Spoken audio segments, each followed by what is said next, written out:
चुनाव से पहले पूर्व चेयरमैन मनोज धामा ने भरी हुंकार, कहा साजिश रचने वालों के मंसूबे पर जनता ने फेरा पानी। उम्मीद से अधिक सभा में पहुंची जनता, जहां भीड़ को देखकर गदगद हुए आरएलडी के राष्ट्रीय अध्यक्ष जयंत चौधरी, वहीं जनता का प्यार देखकर भावुक हुई चेयरमैन रंजीता धामा।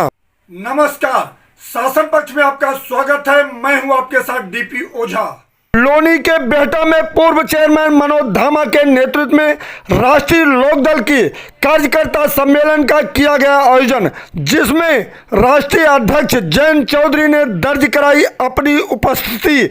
भीड़ को देखकर हो गए गदगद। स्थान परिवर्तन करने के बाद भी उम्मीद से अधिक उमड़ी भीड़।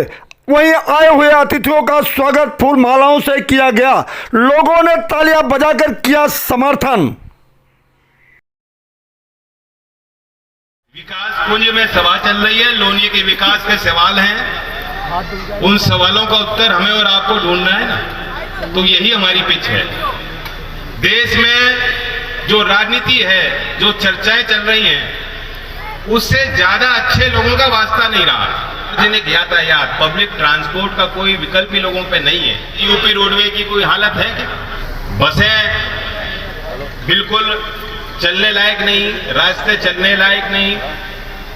यहाँ एनएच है, दिल्ली सहारनपुर रोड, और यहाँ के सांसद हैं, बहुत ताकतवर हैं, जनरल वीके सिंह जी, और केंद्र में मंत्री हैं, परिवहन विभाग के राज्य मंत्री का दर्जा उनको है।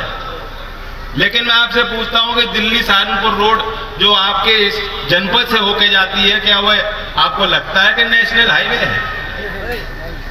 शिक्षा की बात मैंने छेड़ी, यहाँ महिलाएं अच्छी संख्या में आई हैं। मैं आपसे पूछता हूँ, मुझे लगता है कि यहाँ लड़कियों का डिग्री कॉलेज भी नहीं होगा। यहाँ 500 बेड का कोई सरकारी अस्पताल भी इतनी बड़ी आबादी के बीचों बीच आपको नहीं मिलेगा। सरकार की जिम्मेदारी क्या होती है कि ये सरकारी सेवाएं मध्यम वर्ग के आदमी के लिए, गरीब वर्ग के आदमी के लिए वो मिलनी चाहिए, और सेवा का स्तर बेहतर होना चाहिए। जिला पंचायत सदस्य भी मोदी जी की तस्वीर चिपका के वोट लेंगे। सारे विधायक इनके होने चाहिए, सारे सांसद इनके होने चाहिए। सरकार इनकी नहीं है तो सरकार गिरा के इनकी बन जानी चाहिए।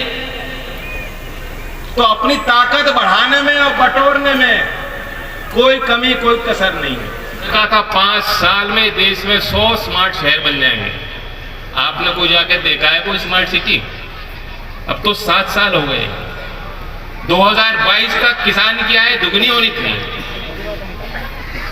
और तो और ताली और थाली बजाकर 2 हफ्ते में कोरोना भी खत्म हो जाना था। चाहता हूं मेरे क्षेत्र का विकास हो, तरक्की हो, और आपको भी मिलकर बहुत मेहनत करने की जरूरत है। मैं चाहता हूं लोकदल की एक पहचान है पुरानी, उस पहचान को आप मजबूत करें, और ऐसा काम कर देना यार लोनी में और खतौली में कि जब भाजपा वाले चुनाव बाद आए, उन्हें कहना भाजपा वालों तुम हारे नहीं, विपक्ष जीत गया, लोकदल जीत गया, तुम हारे नहीं। अगर हम बात करें कि जैसे आपका प्रोग्राम लाल बाग में होना था, वहाँ से स्थान चेंज हो गया, ये षड्यंत्र है, और प्रशासन कहीं ना कहीं लोनी के विधायक के दबाव में था। जिस तरह से हमें पहले परमिशन दे दी गई वहाँ पर कार्यक्रम करने की, और फिर एक दिन पहले मना कर दिया गया कि नहीं तुम यहाँ पर कार्यक्रम नहीं कर सकते, तो ये एक बड़ी, मैं कहूँगी कि पार्टी का भी एक तानाशाही रवैया है, और शासन प्रशासन को बिना किसी के दबाव में आके कार्य करना चाहिए। अगर दबाव में आके कार्य करेंगे तो शायद कभी भी देश की जनता के साथ न्याय नहीं होगा। 2 बार आप चेयरमैन रह चुके हैं, तीसरी बार क्या हैट्रिक माने जा रहे हैं मनोज धामा परिवार, क्या फिर से नगर पालिका में अपनी सीट जमा पाएगा? देखिए, ये तो पार्टी तय करेगी कि वो किसका टिकट यहाँ से करेगी, और हम जिस भी पार्टी की विचारधारा से जुड़ते हैं, तन मन से उसे चुनाव लड़ाते हैं। पार्टी यहाँ से जिसको भी प्रत्याशी बनाएगी, हम उसको भारी बहुमत से जीतेंगे। एक सवाल ये है, बीजेपी काफी थे लेकिन हम पार्टी में आए हैं, क्या विचारधारा है जो उनकी ऑपोजिशन? विचारधारा तो ये आपसी भाईचारे को खत्म करने का काम करते हैं, सांप्रदायिकता की बात करते हैं, हिंदू और मुसलमान की बात करते हैं, मंदिर और मस्जिद की बात करते हैं, हिंदू को मुसलमान से लड़ाने की बात करते हैं, मुस्लिम को हिंदू से लड़ाने की बात करते हैं। बहुत सारी चीज़ें हैं जिनको लेके मेरा मुद्दा है इस देश का विकास हो, इस प्रदेश का विकास हो, रोजगार की बात हो, व्यापारी के हित की बात हो, किसानों के मुद्दों को लेकर सरकार गंभीरता से काम करे। और जिस तरह से अग्निवीर की भर्ती हुई 4 साल के लिए नौजवानों का इस्तेमाल करके और उन्हें ना कोई पेंशन ना कोई उनका भुगतान ना कोई भुगतान, ये सारी चीज़ें बहुत सारी और भी स्थितियाँ परिस्थितियाँ प्रदेश के अंदर है।